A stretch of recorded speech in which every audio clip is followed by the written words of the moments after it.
All right, we're looking at more difference in sum of squares questions. So remember your patterns for difference of squares and sum of squares, right? You have your a plus b and a minus b for difference of squares, and then a plus bi, a minus bi when it is a sum. So keep an eye out for that plus sign, like in our first question here. So 9 is a perfect square. 64 is a perfect square. My exponents are even. That tells me I'm working with perfect squares. And because there's a plus sign, it's a sum of squares. So I need I, all right? So a plus bi, a minus bi.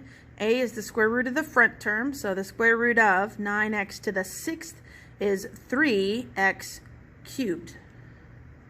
3x to the 3rd. We take half of the exponent. We take the square root of the number. The square root of 64 is 8. The square root of y to the 4th is y squared, because we take half of the exponent. So plus 8y squared minus 8y squared. And remember, because it's a sum, I need I on my second term. I sort of ran out of room for myself here. So notice it's 8y squared and then the I. 8y squared and then the I. You put the I in last. I double check, see if I have any more perfect squares. I do not. There's an odd exponent and non-perfect square numbers, so that tells me I'm done. All right, looking at this one over here, this is a difference of squares. Since it's a difference, I don't need I. All right, so 49x to the 4th. The square root of 49 is 7. Take half of the exponent, that's x squared.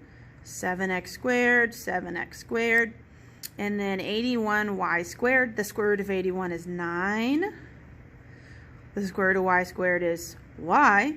So 9y. 1 is plus, 1 is minus. I don't need I because it's a plus sign. Excuse me, a minus sign. It's a minus sign. It's not a plus sign. So when there's a plus sign, you need I. You can almost think of it like that the plus sign needs an I, but the minus sign does not. Double check. Now 9 is a perfect square, but 7 is not. And 2 is an even exponent, but y to the 1 is not. So again, I know I'm finished with this one because it doesn't have any more perfect squares and even exponents.